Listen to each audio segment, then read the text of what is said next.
अस्सलाम वालेकुम रहमतुल्लाहि बरकातुहू।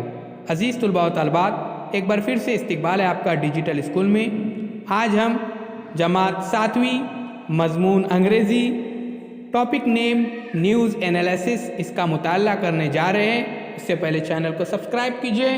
प्ले स्टोर में से डिजिटल स्कूल इस एंड्रॉयड ऐप को आप डाउनलोड कीजिए, बिल्कुल फ्री है। साथ ही साथ ये तमाम वीडियो प्यारे बच्चों पहली जमात से लेकर 10वीं जमात तक ये आपको चैनल के प्लेलिस्ट में ज़रूर मिलेंगे। तो चलिए शुरू करते हैं। यहाँ पर सबसे पहले मैं कुछ पैराग्राफ पढ़ता हूँ, उसके बाद उसका मतलब आपको बताता हूँ। मुश्किल अल्फाज भी साथ साथ आपको बताते जाऊँगा, उन्हें आपको नोट डाउन करना है। Ritika takes a break from acting. Mumbai, September 9। Famous actress Ritika, who is believed to the most highly paid star in Bollywood, is all set to break the hearts of her fans.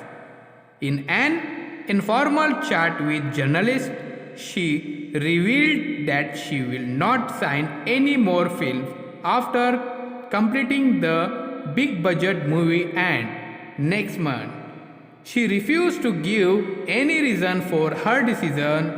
However, sources close to her reveal that now she wants to make a career in politics. प्यारे बच्चों, यहाँ पर ध्यान में रखिए। यहाँ पर कुछ मुश्किल अल्फाज इस तरह से आए, मैं उनके आपको माने बताता हूँ। इनफॉर्मल यानी गैर रस्मी, उसी तरह से जर्नलिस्ट यानी अखबार नवीस या सहाफ़ी, उसी तरह से रिवील एक लफ्ज़ आया था जिससे माने है वाज़ा करना, ने जाहिर करना। 9 सितंबर मुंबई बॉलीवुड की मशहूर अदाकारा रितिका, जिसे सबसे ज़्यादा मुआवजा लेने वाली हीरोइन कहा जाता है, अब अपने चाहने वालों के दिल तोड़ने की तैयारी में है।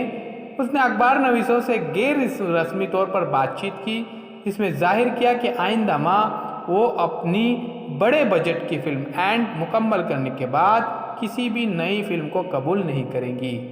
इस फैसले के बाद फैंस का दिल टूट गया है और इसकी वजह वो बताने को तैयार नहीं है। अलबत्ता उसके करीबी ज़राए से मालूम हुआ कि अब उसे सियासत में सरगर्म होने की ख्वाहिश है। यानी प्यारे बच्चों, रितिका जो एक्ट्रेस है अभी वो सियासत में अपना हाथ आजमा कर देखेंगी। तो चलिए अब हम अगले वीडियो की तरफ चलते हैं। उससे पहले चैनल को सब्सक्राइब कीजिए, लाइक कीजिए, इस वीडियो को ज़्यादा से ज़्यादा शेयर कीजिए। प्ले स्टोर में से डिजिटल स्कूल इस एंड्रॉयड ऐप को आप ज़रूर डाउनलोड कीजिए।